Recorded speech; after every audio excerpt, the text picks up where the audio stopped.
And I'm just going to kind of go from feeling what this would be. Okay, there and there. Because I don't, when you don't have a mirror on the compact, you have to look at the one in front of you, which is a little further away. I may be changing my setup here. I've ordered a new desk, y'all.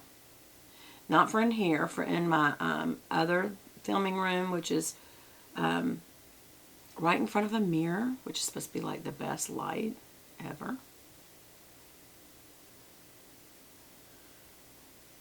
Just going to kind of go over, just there. That's very light, Beth. I don't care. I like it. I'm going to do a nice soft brown next, which is this one right here. It's kind of like a taupey brown. I may mix the one below it a little bit. I don't want to do that too much. I've got to have a little mirror. Let me put that down. And so we're going to go in the crease and a little above, because that's going to be our transition color. Right in front of the brow and right under the brow and down to the crease. Back and forth windshield wiper motions, and then we'll come in a little on the end. Let me move my little bangs out of the way. And again, that was the second color with a touch of the color below it. And we're just going to go into the crease, and then we're going up instead of down, because this is really a transition color that we're using. So we're coming up from the crease up into this brow area. Definitely right under the front of the brow, and then right out to the side of it. And we're just going back and forth and back and forth, and all that's doing is taking a little more and more off of the color above and depositing a little more and more of this color below, and that's what we come with.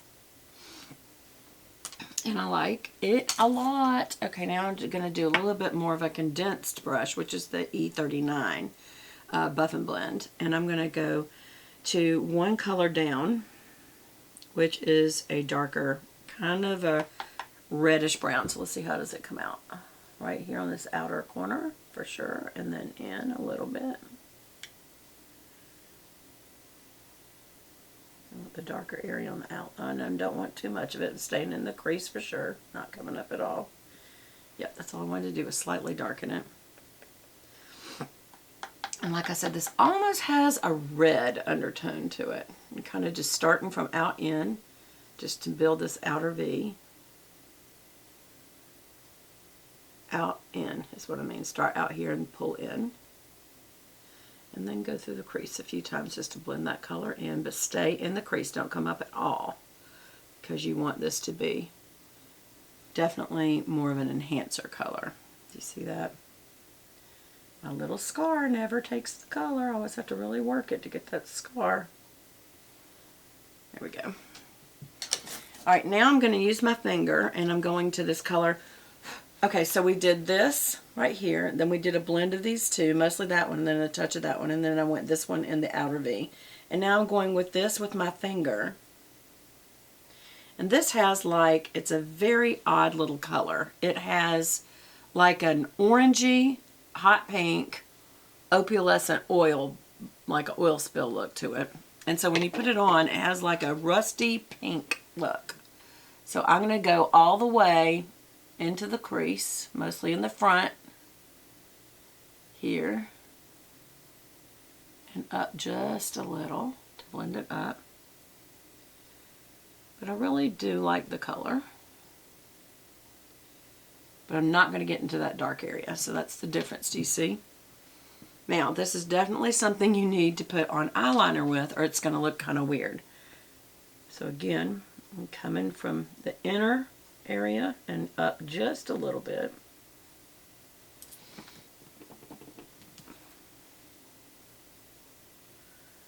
There we go. Don't really want to go all the way out or all the way up. Just enough. Did a little too much, so I switched fingers to kind of blend off a little bit of it. There we go. So all this is, and I've got my little makeup wipe over here, so that's good to get that off my finger. What some of you may be like, why didn't you use a flat shader? I could have used a flat shader, but sometimes for like a shimmery makeup like this, I like to use my fingers. I just feel like it has better coverage for a color like that. So again, I don't know if you can see that. But I feel like this is a really good palette. I mean, it's definitely got neutrals here to where this is matte, matte, matte, right? Those three middle ones. And then you've got a nice highlighter. This is one of my favorite highlighters I've ever seen because it's a true champagne white. It's a white color. And then it's also got a dark and a dark to work with on lining underneath your eye, which I need to do. Hello. It's over here. I want to put everything. All my brushes are all over the place, y'all. Underneath. I am going to use this color. Just don't like that it doesn't have a mirror, y'all. Yeah, this definitely cannot be used as the brow product because it's definitely got a red in it and it would look very odd on your brows, I think. Oh, let's just try it. How's that look? Go all the way down. Remember, you support your under arch and go a little tail and then go back to where it would come up right there, right? You kind of mark it and then go back down to it. And then you mark forward.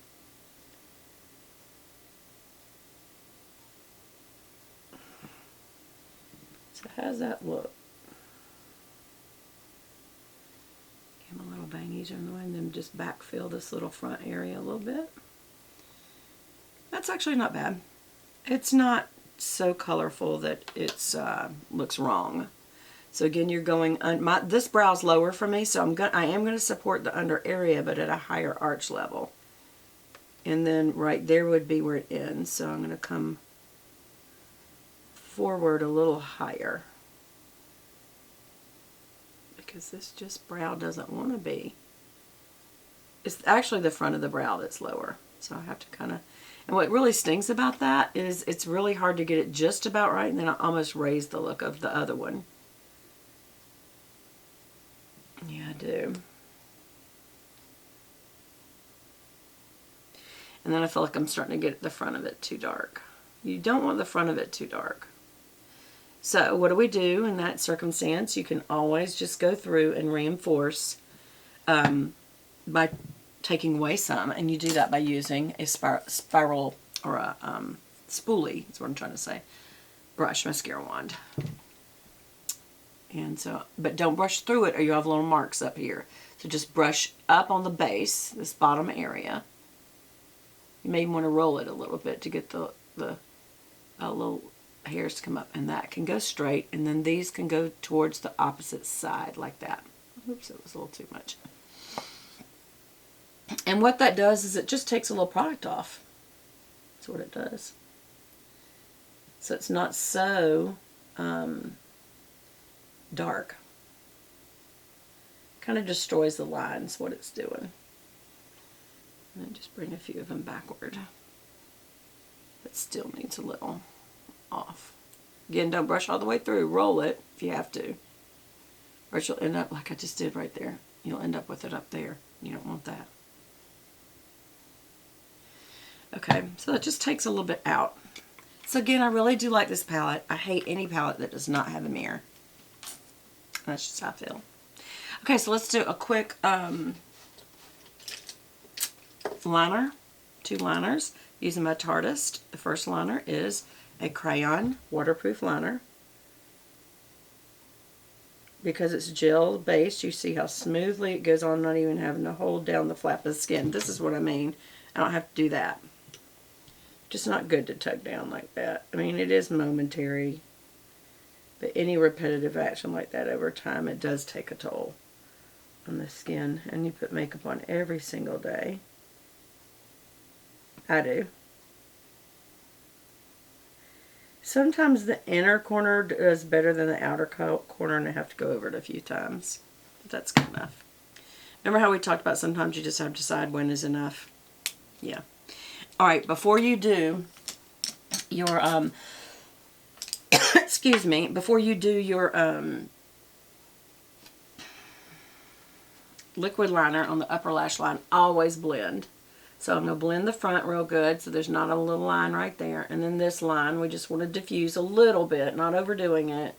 And then here, you really want to blend that out so there's not a line there. Diffuse those little lines right there. Don't overdo it because you like those colors right there. You don't want to blend them together too much that they're not that color anymore. And then if you over blend out here, like I went a little too far out, let me wipe off my little blender brush. Then you can take the meaty part of your hands and just kind of go past it. Like that. And it kind of takes it off in a kind of diffused way as well. Excuse me, there's a little coffee burp.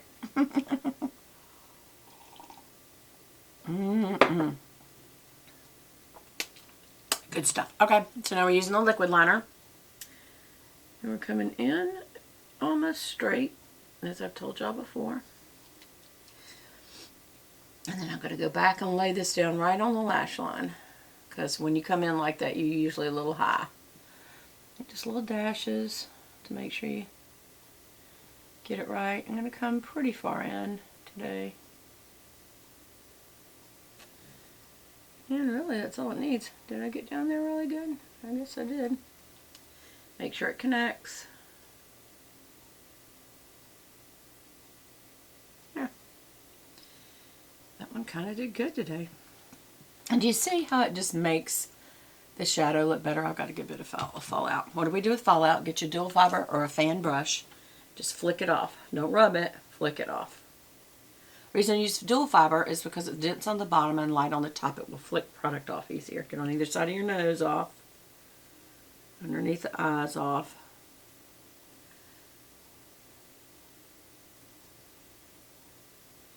See, he doesn't want to come off, but I'm afraid if I keep flicking him, he's going to rub in. That's what happens if you keep doing it.